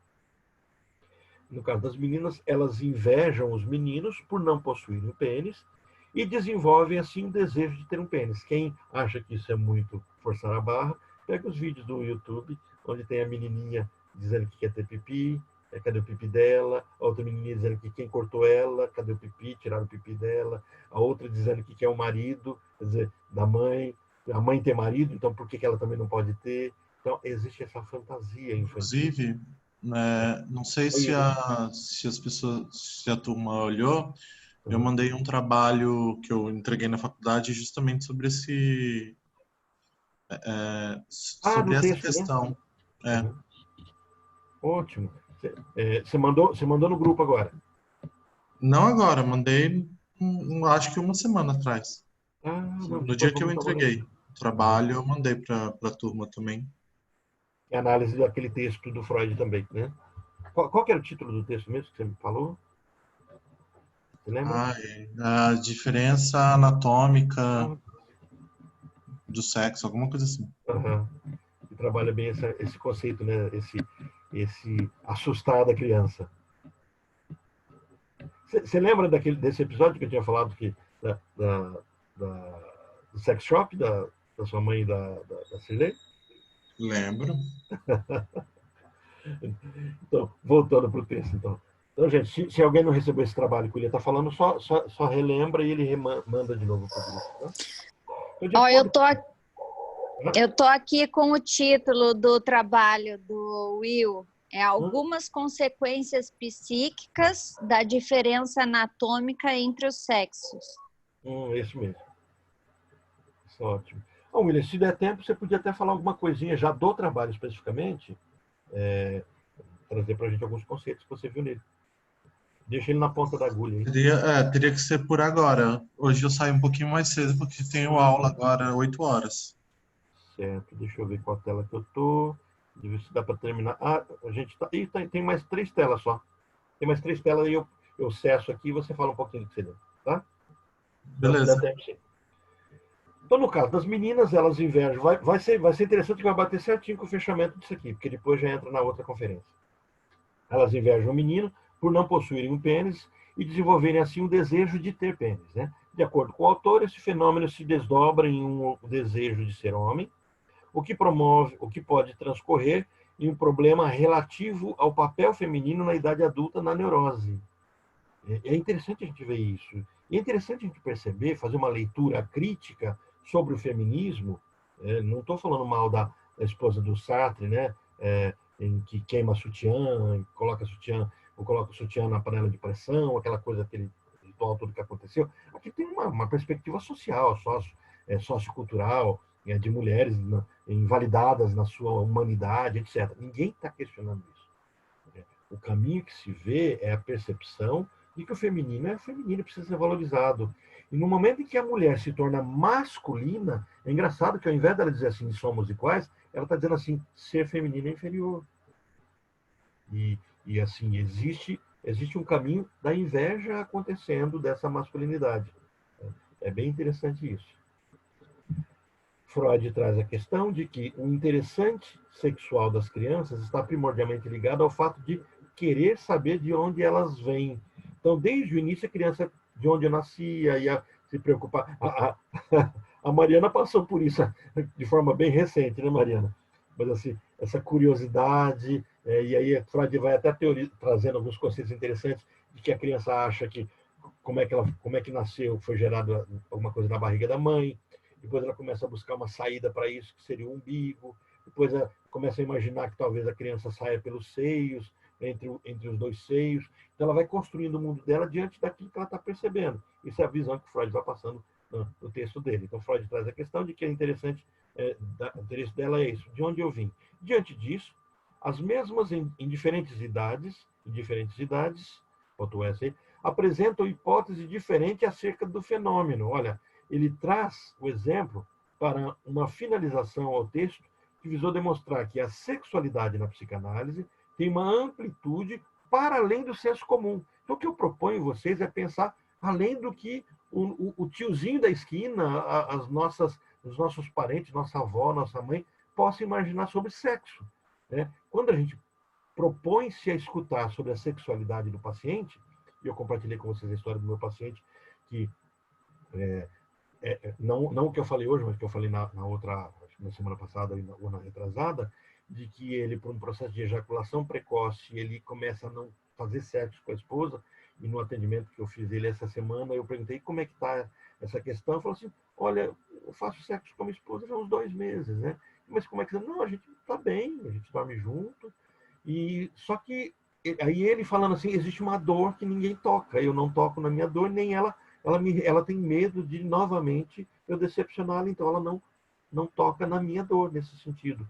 Isso é um sofrimento intenso, e não é um sofrimento por conta de um ato sexual em si. Há N casos de pessoas, acho que vocês comentaram na outra aula também, acho que foi nessa turma também, sobre a questão da sexualidade, comentaram sobre pessoas que há vários anos, casamentos de 10 anos, onde a pessoa está virgem ainda. Né? E eu não sei se foi semana passada ou na retrasada, né? A Tânia trouxe o caso, eu mencionei um outro caso também, e sempre a gente vendo que a sexualidade ela é um nervo, é uma coisa sensível, e aquilo que a gente identifica como ato sexual em si é só um pedacinho do que de fato é sexualidade. Olha, ele traz exemplo, né? A sexualidade na psicanálise tem uma amplitude maior, mas que, no entanto, não perde a sua associação com a questão fenômica ou fenomenológica, né? Fenômica do fenômeno aqui, apresentada no termo. Então, aí ele fecha esse capítulo. Eu tinha colocado aqui, não está nessa gravação na outra parte que eu gravei, mas um pedacinho do finalzinho do capítulo, onde Freud deixa muito claro que nós precisamos olhar para o ato sexual e não vemos que sexo se resume a um ato sexual que busca em si a reprodução. E de que, na verdade, sexo tem a ver com libido, e libido tem a ver com pulsão de vida, e isso necessariamente não tem a ver com prazer genital e nem com orgasmo em si. Até redefinirmos o conceito de prazer em psicanálise é importante. A aula de segunda-feira, o tema foi esse. Né? Trabalhamos a questão de que, para a psicanálise, prazer significa distensionamento. E desprazer é tensão. Tudo que me gera tensão é desprazeroso. E a busca é por distensionar. Isso é prazeroso. Então, isso é libido. Então, não é o orgasmo. Agora, o que Freud vai teorizar também diante desse cenário é de que essa busca psíquica, ela escora e ela escoa, de certa forma, no corpo. Porque meu corpo expressa. Automaticamente ele vai buscar pontos de prazer nesse próprio corpo. Eu vou dar uma pausa aqui para o William passar para a gente alguns conceitos que ele viu nesse texto, e depois, dando tempo, a gente retoma esse capítulo 21, que é o desenvolvimento da libido e as organizações sexuais. William, eu vou interromper e você pode projetar, tá?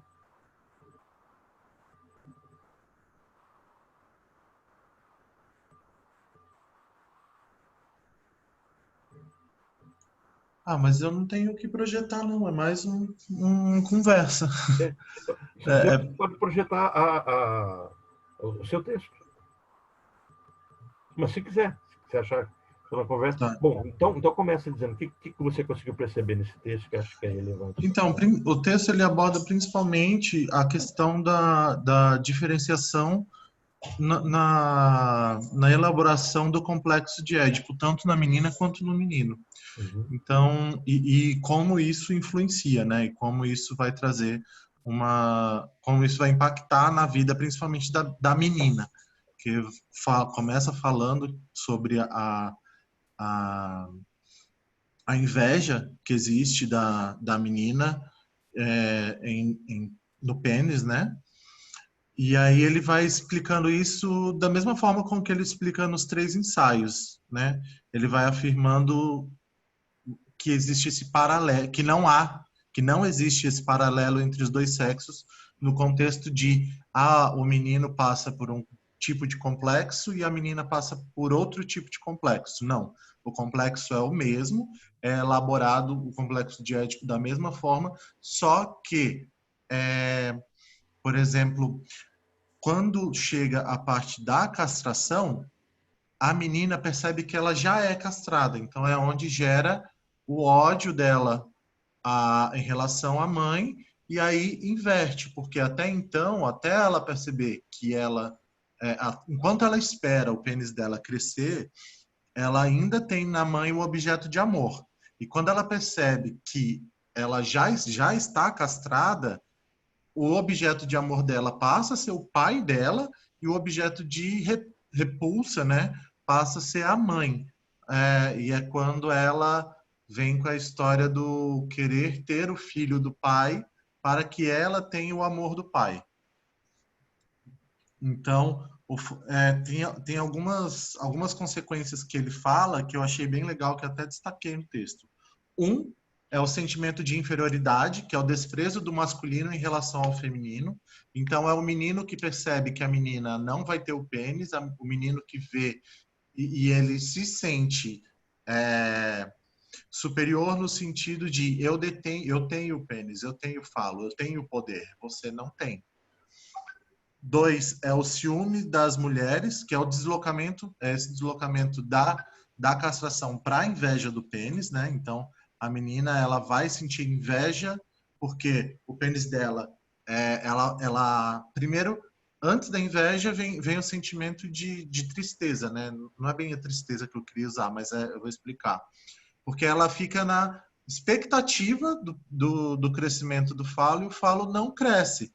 Então ela percebe que já é castrada e aí sim vem o sentimento da inveja, a inveja fálica, né, que ele fala. Depois vem em terceiro ponto, vem o afrouxamento da relação menina-mãe, que é quando a menina para de projetar na mãe o objeto de amor e começa a projetar nela, responsabiliza a mãe por ela não ter o pênis. Então, ela não tem o falo por culpa da mãe. E aí vem por último, e que é o ponto mais importante, é o abandono da sexualidade clitoridiana, que é o afastamento da masturbação e da masculinidade, que é quando a menina começa a não mais se tocar da forma com que ela se tocava, esperando que fosse um pênis, esperando que ela fosse um menino, esperando que ela tivesse o falo dela. Então, ela se afasta disso, entende que ela não vai ter o pênis, e aí que começa, e aí sim que ela vai entender que o desejo de possuir um pênis não vai ser realizado. Há o deslocamento da libido, e aí a mãe, que era objeto de desejo, passa a ser objeto de desprezo, e a menina transforma o objeto de desejo no pai. Então, quando a gente fala do encerramento do processo do complexo de Édipo, da elaboração do processo do complexo de Édipo, os meninos, o complexo de Édipo se encerra na castração, diferente das meninas, que ela tem uma intenção pré-edipiana entre a filha e a mãe. Porque a castração nas meninas é a castração que introduz o complexo de Édipo.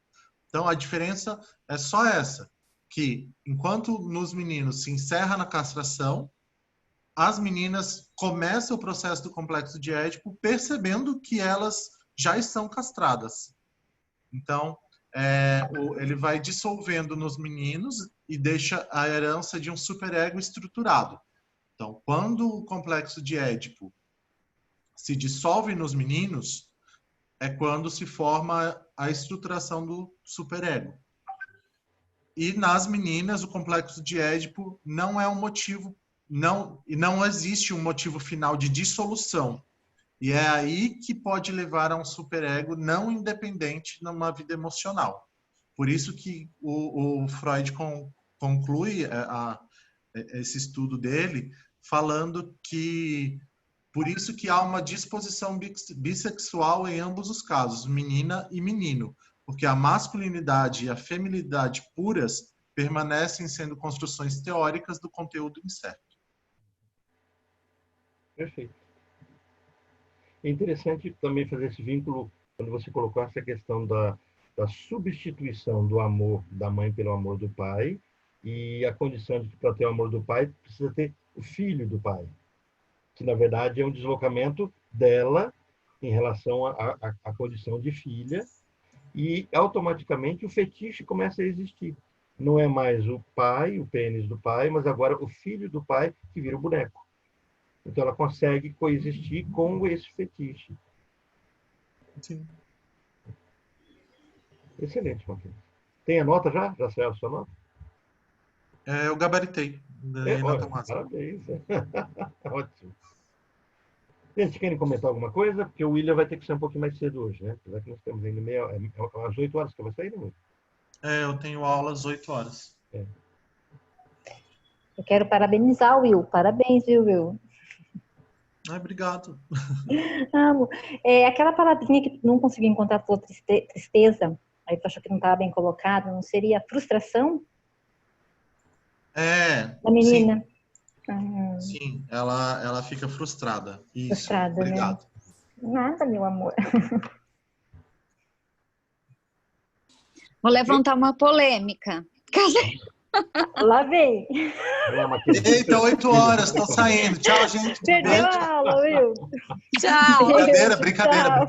Vou ficar... Não, quando eu li, me veio um tema, tá? Uma coisa para se pensar. Eu não discordo que de fato ocorra, né? Essa inveja do pênis, que ocorra dessa forma como é colocado, né? Por Freud na teoria e tudo. Só que eu acho, tá? Que isso é consequência de um modo de criação, certo? das crianças, da sociedade, um modo como a sociedade se relaciona, o homem e a mulher, como é colocado os papéis dentro, principalmente na sociedade daquela época, certo? E que hoje a gente vem tentando se desvincular disso, que entra na questão da mulher, da recusa do feminino mesmo, e as mulheres estarem se masculinizando, vamos dizer assim, né? Então, eu propus a mim até, para eu estudar, analisar um pouco melhor em cima dessa teoria, né? Assim, a inveja do falo como consequência da sociedade de consumo, que é o momento em que... Por que da sociedade de consumo, né? É o momento onde a mulher começa a sair do privado e começa a se inserir mais na sociedade masculina e patriarcal. E ela começa a recusar o feminino. E começa, então, a ter a inveja do falo. Certo? É uma proposta para se pensar. Você está trazendo a discussão do privado e do público ou do privado e do íntimo? Não, eu digo privado sim, porque antes, na sociedade daquela época, vamos ver aqui, ó, Freud, eu fiz até algumas anotações, né? Essa teoria, né, da inveja do falo, Freud levantou ela em 1920, né? E pensa no contexto social nessa época. As mulheres, elas eram restritas ao lar privado, eu digo nesse sentido. Elas não tinham vida, vamos dizer assim, profissional. A mulher não tinha. Ela não vivia na sociedade, ela não tinha uma vida social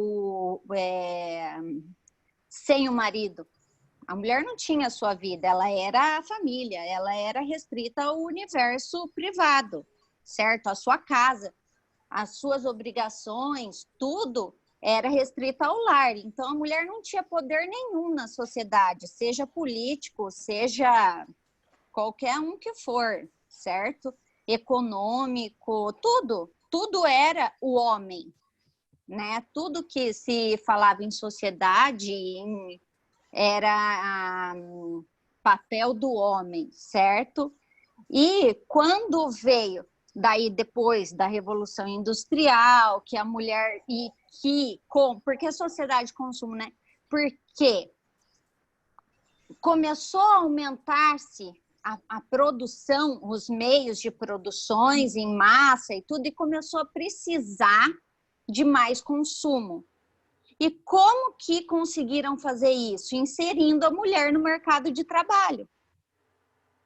Também. Tanto como meio de produção, como de consumo. Porque a mulher restrita ao lar, ela não era um meio de consumo. Ela não tinha essa... Mas, Mariana, veja só uma coisa. Você vê que aí não foi a vontade dela, foi uma necessidade daquele momento. Não, então, mas eu digo assim, que foi uma instigação, quase que um meio político, entendeu? Quase não, foi um meio político, porque Isso. a mulher não é que ela foi obrigada, se ela não tivesse ido, eles não aumentariam a produção, então, não foi uma necessidade da mulher, foi uma necessidade externa, ela precisaram dessa mão de obra, então ela quase que foi empurrada para fora. Sim, exato. É isso mesmo. Então não partiu dela. Sim. Mas esse não partir dela trouxe de qualquer forma mudanças. Exato. Sim, claro, trouxe, mas não foi uma necessidade dela naquele momento, né? Aquele momento a necessidade foi da sociedade, não de uma necessidade da mulher. Tá, mas independente disso, o que importa é que o fato ocorreu. Sim, e ocorrendo ocorreu, esse fato, é o que eu estou falando, que daí que começa a haver a inveja do falo, porque a mulher começa a competir com o homem, entendeu? E ela começa a ver que na sociedade o masculino, o homem é muito mais valorizado, ele é sinônimo de poder, enquanto a mulher é subjugada. E é aí que eu estou falando na inveja do falo como uma consequência da sociedade de consumo, porque como se essa cultura de inveja do falo, isso começasse a ocorrer quando a mulher começa a disputar com o homem um espaço que antes não era dela. É aí que eu queria chegar, mas eu não amadureci tudo ainda, né? Foi uma coisa que eu me propus a pensar, um tema, assim, que eu me propus a pensar. Mas se a gente for parar para pensar, mesmo antes de haver uma disputa de espaço, a mulher, ela sempre teve... ela estava sempre numa posição de submissão. Então, ela sempre via o homem como o chefe, aquele a quem ela deve ser submissa. Então, eu acho que não, bem antes disso já existia essa inveja do falo justamente por isso, por ela ver que ele estava numa posição de poder no qual ela não poderia alcançar. Mesmo antes dela ser inserida no jogo para competição, ela já estava, digamos assim, subjugada. Porque Will, ela vamos pensar assim. Will, vamos Não, pensar deixa... assim. Will, vamos pensar assim. E seguindo o teu tentando entrar no teu raciocínio. E se não tivesse tido a guerra e se não tivesse havido a necessidade de aumentar a mão de obra? Em que ponto a mulher sairia para essa busca de igualdade? Ou não? Entendeu? É isso mais ou menos que você está falando? Não, eu acho que não. Ah, tá. Eu acho que foi no sentido Ó, assim. pegando do que o Will falou, eu penso assim, Will, que antes não havia, mas isso a gente não tem como ter certeza. Eu ainda desconheço uma teoria, alguma coisa que fale disso muito antes, entendeu? Porque eu estou pegando aqui o contexto histórico que aconteceu, as datas, né?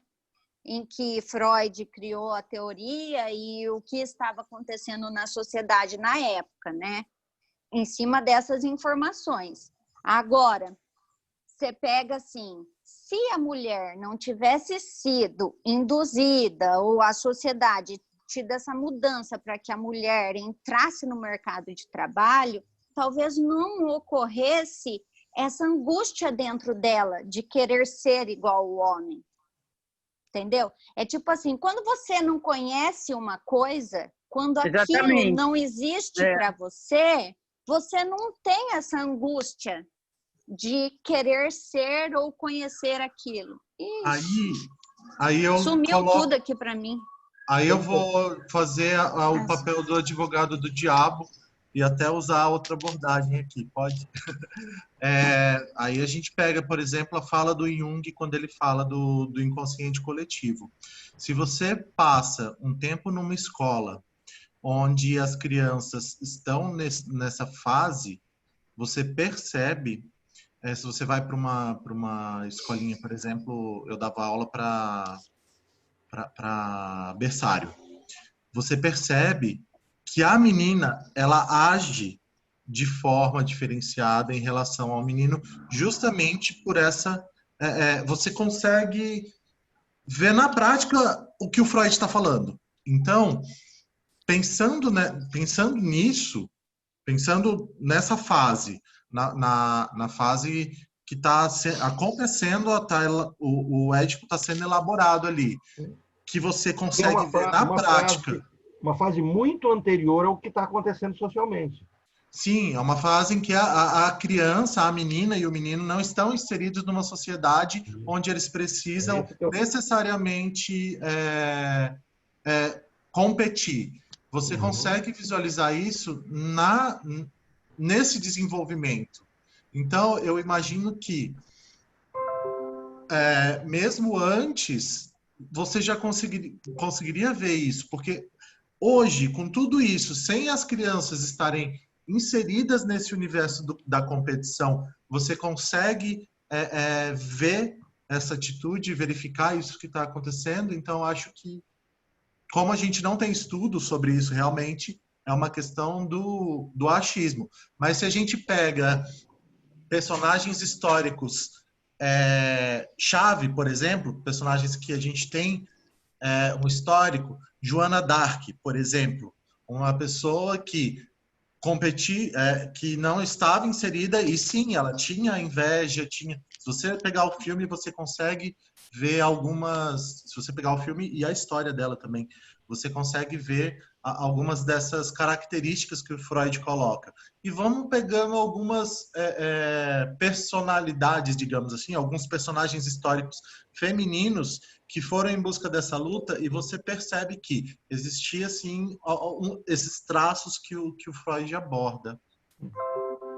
Porque eu acho assim, que quando são menino e menina são crianças, enquanto eles são pequenininhos, eles competem. Uhum. Não importa em que época, em que ano foi, eles sempre teve a competição. Só que culturalmente, conforme a menina foi crescendo, ela via que isso não era possível, porque a situação dela socialmente era de submissão. Mas os pequenininhos, eu acho que não importa se é menino ou menina, eles competem entre si, não importa em que época foi isso. Porque o que a gente Estou coloca... errado, Orlando? Não, está perfeito. Acho que a observação... Eu entendi o que a Mariana colocou, e assim, eu estava esperando exatamente alguém colocar exatamente que o Willy que você está colocando. Porque a Mariana está fazendo uma análise dessa mudança social, que é o que o Forbes está trazendo também nessa discussão de um Édipo horizontal. Ele diz assim, não existe um Édipo vertical, mas horizontal. Então, a sociedade foi impulsionada pela Revolução Industrial, etc. Tudo que foi acontecendo, impondo à mulher um mercado, um local, uma busca de um espaço. Joia, ok, mas nós estamos falando de crianças de 3 anos. Então, assim, aí só que daí o Forbes traz ele agulha um pouco nisso. Essa criança de 3 anos, que tinha a referência da mãe, agora ela vai para a escola, por conta do mercado de trabalho. Então, ele não traz uma discussão daquele Édipo do Freud, que é o que você trouxe, mas ele traz uma discussão sobre a nossa sociedade hoje, onde na época edipiana, a criança tem contato com a sociedade que ela não deveria ter. Porque essa é uma crítica francesa às escolas prematuras para criança. Quer dizer, a criança não deveria ir para a escola antes dos seus 4, 5 anos, porque ela deveria vivenciar o Édipo dentro da casa. Então, isso é uma outra discussão. Mas, assim, o que eu acho que seria interessante você só pontuar é esse caminho de que essa mãe, que ela passa por essa revolução, essa mãe já passou o Édipo dela. Então, já está construído. Então, essa menina de 3 anos vão demorar aí mais 15, 20 anos para que ela passe por essa dinâmica e já está tudo construído. Sim, sabe o que eu penso? Que hoje, por exemplo, você pegar uma criança e querer estudar, você já não consegue elaborar muito bem o que acontecia antes. Por quê? Porque a criança, quando ela nasce, ela já traz memórias do que a mãe sentia, do que veio da família, passando de geração em geração. A criança, quando nasce, ela já traz isso dentro dela. Você está falando de uma herança genética, de uma herança de lembranças. Sim, que faz parte do ser humano. Inclusive, isso é científico. Não estou falando de espírito. Não estou falando de algo espiritual. Isso aí é totalmente junguiano, inclusive. Estou falando de questões genéticas, questões científicas, entendeu? Que a criança traz. Então, o que ele coloca nessa perspectiva, Mariana, é por isso que a ênfase que os lacanianos dão sobre essa questão do... O que está em foco é a diferença, que esse é o foco do texto. Em qualquer mundo possível, quando a menina olhar para o corpo da mulher e para o corpo de um menino, de um homem, vai ter uma diferença anatômica. Então, Tudo assim, bem, é muito possível. mas eu penso o Nesse- seguinte, Uhum. procura dentro de você, Orlando, tá? O que causaria mais inveja num ser humano? O fato de ter um falo ou o fato de dar à luz a uma vida? Mas a criança não está construindo naquele momento a maternidade ainda. Então, eu Não, entendi o que você está mas colocando. você entendeu? Porque assim, se você for ver logicamente, naturalmente, a inveja maior seria do menino e não da menina. Por Sim, mas isso você que eu está acho que é trazendo uma construção discussão. social, Sim, mas aí a o discussão pode falo. ser com argumentos de existenciais, mais sofisticados. O que Freud está propondo é pensar, porque inclusive trazendo até para o contexto da questão do sexo. Aquela sociedade entendia sexo para reprodução. E Freud está dizendo assim, o menino não pensa em reprodução. Não está construído isso dentro dele ainda. Aos 3 anos de idade, a menininha, ela não está pensando no parto, no gerar uma vida, ela está pensando que ela tem um pênis, ela está sentindo o corpinho dela, e o menino também. Então, assim, a diferença anatômica é as sensações que estão acontecendo. Então, não está sendo construído uma questão existencial nesse sentido, eu construo a vida. Então, mas a criança está sentindo o pênis, a criança está vendo o pênis. Então, é essa coisa bem simples. O que eu acho interessante na teoria freudiana pura, não com essa discussão. O que você está falando tem cabimento, tem, tá? A Melanie Klein vai por esse caminho. A Melanie Klein rejeita essa teoria do Freud, da inveja. Não, eu não rejeito, eu só acho que é uma construção mais social do que não, a interna do Melanie ser Klein chega ao humano. ponto de... Ela piora a coisa. Ela diz que, na verdade, não existe raiva, não existe inveja do pênis, não existe raiva da mãe. Assim, existe um conceito. E aí só que ela traz também, talvez até para confirmar o que você falou, ela traz o viés da história dela. Aquele mundo que está sendo construído essa teoria é um mundo onde os homens estão morrendo na guerra, onde as mulheres de fato estão tendo que assumir uma posição, mas como enfermeira, não existia essa posição antes. Mas aí vem a questão: nós temos sociedade, você pega uma sociedade grega, que valoriza muito a cultura, mas a mulher é nada, literalmente nada, nem para fazer sexo. A sociedade grega chegava ao ponto de colocar a mulher como unicamente para a reprodução. Mas do lado tem a sociedade romana, que valoriza muito a mulher. Do lado você tem a sociedade egípcia, que a mulher chegava a mandar no homem. Então, assim, é o mesmo contexto, só que com saídas diferentes. E com racionalidades diferentes. Quer dizer, você pega a filosofia grega maravilhosa, mas não valorizava a mulher. E pega a sociedade romana que só copia naquele momento ali, mas valorizava a mulher. Em Roma, a mulher podia ler e escrever. Na Grécia, se a mulher lesse e escrevesse, ela desonrava o marido dela. Então, assim, você começa a ver isso, esse mundo variou muito, mudou tudo. Quem trabalha essa temática também é o Renato Mezan, quando ele fala assim que essa sociedade, esse Édipo que a gente vê se formando, ele é muito antigo e não é esse verniz da sociedade que faz uma mudança.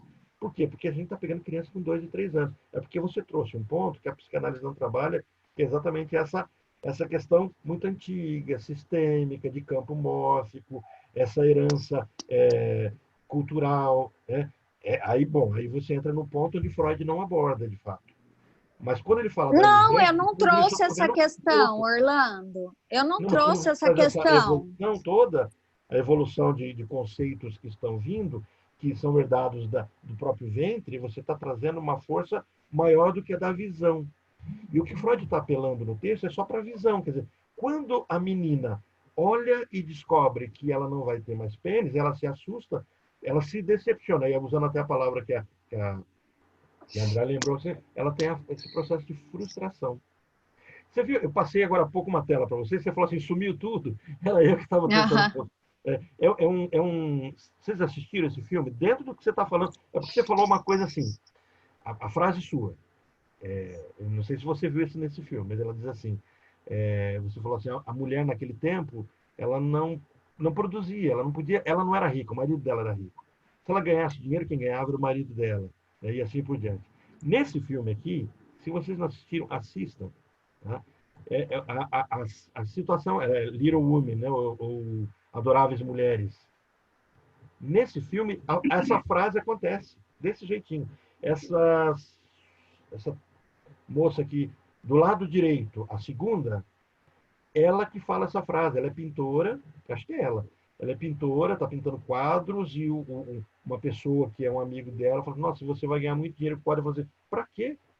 Todo dinheiro que eu ganhar não é meu, tudo que eu fizer não é meu, tudo é para o marido. É do meu marido? É do meu marido, é tudo para ele.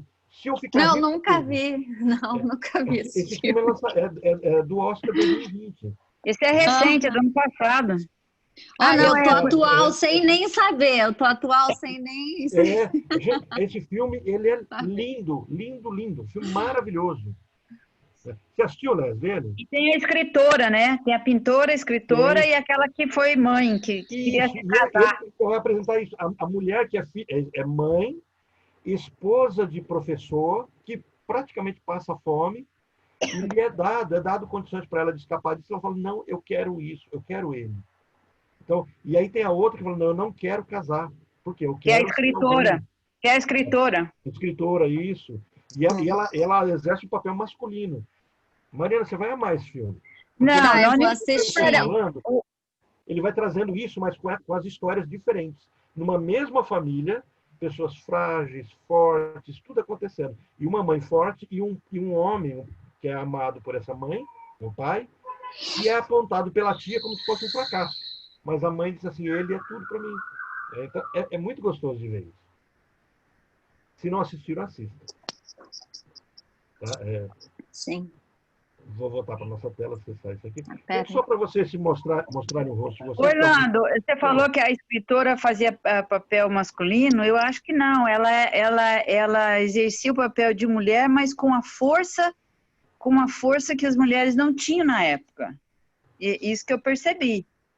Que a maioria das mulheres não poderiam exibir aquela força que ela lutou por mostrar aquela força dela, a garra dela. Ela entra em campo que era só do homem, né? Isso, então, mas não deixando... Então, exatamente, mas sem deixar de ter o seu papel feminino, porque inclusive ela gostava do cara que casou com a irmã... Opa, desculpa, senão vou dar o tal do... Agora eu falo spoiler, né? Então, mas ela não deixou de ser feminina e ter ela só lutava por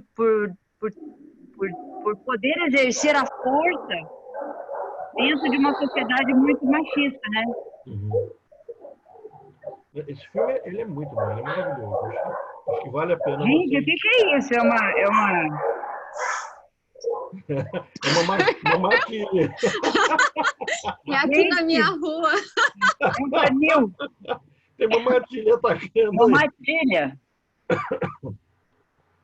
Então, gente, eu acho que assista esse filme, acho que dá para a gente fazer uma discussão gostosa sobre isso. Eu acho que não sei se compensa a gente entrar no capítulo seguinte hoje, porque acho que a gente ficou... dá para a gente amadurecer um pouquinho mais essa discussão. Orlando, eu vou só concluir aqui. Eu acho assim, que de fato existe, e isso acontece, né, nessa questão da inveja do falo, mas eu acho que é mais uma construção social de uma sociedade patriarcal, onde essas crianças que Freud teve contato através dos pais, que estavam inseridas, ou, igual você mesmo falou, desde dos gregos, em que a mulher era subjugada, não valorizada, enfim, né? Vem mais de uma construção social do que de uma questão natural do ser humano, porque naturalmente no ser humano faria muito mais sentido existir a inveja da geração de uma vida do que do falo em si. É só essa questão. Não, por isso que você vai gostar de ver a Melanie Klein falando sobre isso. Porque ela fala assim: a mulher não tem que ter inveja do pênis porque ela tem pênis, só que é para dentro. Então, assim, ela traz outros conceitos. Eu compreendo o que você falou e não assim, apesar de eu discordo teoricamente, porque eu vejo base teórica, mas isso não significa que você tem que concordar com isso dentro da psicanálise. A psicanálise não tem esse foco dogmático. Entendeu? Por isso que eu estou te falando. Porque a Melanie Klein pensa desse jeito. Você tá pensando, sabe como que eu vejo o falo, a teoria do falo? O falo como uma representação do poder que o homem exerce na sociedade. Entendeu? Não é o falo o órgão em si, mas é tipo o que aquilo representa. Porque aquilo representa o homem. E é o homem que detém todo o poder. Sim. Entendeu? E por isso a inveja. Exato, é nessa linha. Mas isso entendeu? Aí que você está falando é o conceito secundário de falo. Porque o conceito primário é da falta, do desejo. O menino, ao ter medo, a angústia de castração, o falo está construído ali para ele como o medo de castração. Ele não avança o simbólico. Lacan coloca a coisa mais clara, né? Ele tem medo de perder o que tem. Então, por medo de perder o que tem, ele caminha no simbólico. O falo, ele busca aquilo que ele não tem. Não tem a mãe. Então, o falo não tem a ver com o pênis em si. Então, Lacan ele diz assim, o pênis é um deslocamento, é uma imagem criada. Então, o falo nada mais é do que a falta. Tanto é que ele vai colocar, existem mulheres fálicas, mulheres que se impõem. E a gente pode brincar com as palavras, né? Mulheres que têm pênis, né? Então, aquela personagem desse filme que você falou, a escritora, era uma mulher fálica. Fálica, muito fálica. Né? Que impõe seu desejo, mas paga um preço social. E aí eu concordo plenamente com a Mariana. As mulheres que assumem, e é o caso das histéricas. Na época, né? Assumem, enfrentar, elas pagarão um preço social. E algumas, nesse filme, algumas não assumem pagar o preço. Algumas assumem o preço de... Algumas assumem o papel. Falam, não, eu quero ser esposa só. Esposa, uma é esposa e pobre, né? A outra fala assim, não, eu aceito ser esposa rica. E a outra aceita, não, eu não quero ser esposa. Em determinado momento ela se vê sozinha. E aí ela começa a buscar, sai em busca de, né? Até no final... não, o que eu ia falar é um spoiler bem uma barra pesada. Não posso. Não, ela não sai em busca, vão ao encontro dela. Pois é, mas aquela história final, ela é real ou foi só contada por ela?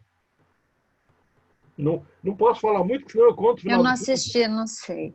Ai, será, Orlando? Acho que não, hein? Pois é, mas ficou muito conveniente, não ficou? Bom, mas eu acho... É porque o americano sempre... O fim de todo filme americano, ele tem que chegar no final feliz, que aí já é a questão política de quando eles começaram a... É o sonho americano, né? É o sonho americano, É o sonho americano. Não, na verdade não é o sonho americano. Que é o que o Brasil tinha que fazer, né? É mais político, não, é cultural e político, é cultural e político mesmo. Eles se concentraram na ideia de que o americano sempre teria um final feliz, isso para fortalecer o americano, o espírito americano. Uma atitude antimarxista, né? Por isso que eu falei, o Brasil precisava aprender com isso para melhorar um pouco a autoestima. É o American Way of Life. Isso, American Way of Life, exatamente. Modo americano de vida. É o que o Orlando de Carvalho... Orlando, né? Olavo Carvalho prega que enquanto a gente não tiver uma bibliografia nacionalista, não tiver filmes, livros, teatro, música, tudo voltado para a questão nacional, nós não teremos muita saída. Sempre vai estar emprestando, né? Ou empréstimo americano. Uma comparativa, agora saindo um pouco do tema, um comparativo é o gaúcho, né? Ver como o gaúcho é arraigado às tradições dele, porque o tempo e o... Não, o tempo e o vento e as 7 mulheres, a casa das 7 mulheres, né? Maravilhosa também, né? Então, você não tem livros, assim, por exemplo, lá do Nordeste, do Centro, do Paraná, né? Agora o Gaúcho tem música. Tanto é que ele tem um CTG que é reconhecido internacionalmente, é Centro de Tradições Gaúchas, né? Por isso eles são tão aguerridos em relação à terra, assim, à tradição, né? Sim. Gente, então eu desafio vocês a ler todo esse texto, tá? Eu acho que vale a pena mesmo, porque ele é muito rico. O que eu falei para vocês foi só um rascunhozinho, ele traz detalhes, ele em parte, assim, é denso, né? Porque ele tece detalhes sobre a sexualidade e onde é que ele chega. Eu imagino aqueles médicos daquela época, aqueles estudantes, escutando ele falar, Hoje você não teria coragem de ler esse texto do jeito que ele está, assim, com tranquilidade, diante dos seus familiares, com todo mundo ouvindo. Você ficaria com vergonha de muitas coisas, né? Ele traz detalhes sobre a sexualidade, sobre os fetiches. Agora imagino 1916, né? A coragem desse homem. No mínimo a gente tem que tirar o chapéu, porque dos dois, ele era louco ou era muito corajoso de trazer essa temática, né? E a busca dele, porque agora no nosso próximo capítulo, né, a discussão vai ser muito do mesmo. A gente já falou sobre a psicossexualidade, esse avanço, e agora ele vai fazer esse vínculo, porque agora ele quer chegar na questão da neurose. Então eu espero no próximo encontro nosso, a gente construir 2 capítulos, né? Então hoje era para fazer o 20 e o 21, mas ficou ótimo essa exposição do William sobre o texto dele, porque completou, acho que deu uma fechadinha no tema, na questão disso e dessa discussão também sobre essas mudanças paradigmáticas sociais, né? E no próximo a gente vai avançar nessa psicossexualidade, o nome é diferente, e avançamos também nas questões das regressões. Então fazemos 2 capítulos para daí a gente entra de sola para compreender de fato as neuroses. Então, como é que é diante de todo esse cenário, o que é uma histeria? O que é de fato o desejo de um histérico e de um obsessivo? Aí vai ficar mais claro para a gente ver isso. Certo, gente? Vamos todo mundo mostrar o rosto para tirar foto? O William já saiu, acabei não pegando foto com ele, né? Ah, é sério? Por que é isso, hein? Ele tinha uma aula agora. Não. A foto? É recordação. Oi, Flávia. Flávia está assumida também. Você já tem um monte de foto, nossa. Mas isso vai ficar para a história. É a chamada. É a chamada. É foto de presença. Ai, Jesus. Só não deixa sair meu... Só falta você. Meu pijaminha que não pode sair. Ah, que linda! Gente, sabe, eu queria propor um desafio qualquer hora. Quem que tem coragem de mostrar da cintura para baixo? Porque aqui eu vejo todo mundo arrumadinho, né? Eu não tô arrumadinho, ao contrário. A calça é pior que a blusa, então nem como eu faria esse desafio. Tá todo mundo aqui bonitinho. É igual repórter. Repórter de terno e gravata tá de bermuda embaixo. A gente sempre questiona, posso ficar de bermuda? E vai olhar, olha... Eu não posso dizer que eu tô de moletom e meia, não posso contar isso. E usando uma croca. Eu posso. Olhando, só moletom e meia? Moletom, meia e croque. Eu tô amando, assim, lógico, tem as suas dificuldades, mas essa história de se arrumar da cintura para cima e nem sair de casa, não pegar carro, não pagar estacionamento. Eu acho um barato o meu cabelo. Acho que até o final desse vídeo eu vou fazer trança aqui. Não, gente, olha o meu, olha o tamanho da minha franja. Olha o tamanho da minha franja. Para mulher, né, é mais... Agora, mas por que vocês não estão indo cortar o cabelo? Hein? Por que vocês não estão indo cortar o cabelo? Por causa do coronga. Nada a ver. Eu não quero ir na clandestinidade. Eu já fui cortar 2 vezes o cabelo. Mas você está indo na clandestinidade. Eu tô lutando para não ir. A hora que falar, não, estou liberado. Para eu ir, eu tenho que ir na clandestinidade do sistema E tem que escondido do meu marido, porque ele... Nossa, meu marido Eu já pedi para a esposa cortar, ela está com medo, pedi para a sogra cortar. Não, eu não Aí a acredito. minha filha falou, não, eu vou fazer um curso pelo YouTube e corto. Falei, meu Deus. Orlando, Eu já pensei em passa a rapar máquina. logo aqui. Gente, eu vou. Um beijo. Pessoal, Até. muito obrigado. Tá? E Tchau, aí tchau. eu mando para vocês o outro textozinho já para a gente já ter essa discussão. Tá bom? Joia. Muito obrigado. Tá. Então tá, gente, tchau. Beijo Tchau, para até todo mais. mundo. Beijo, beijo. Beijo, beijo.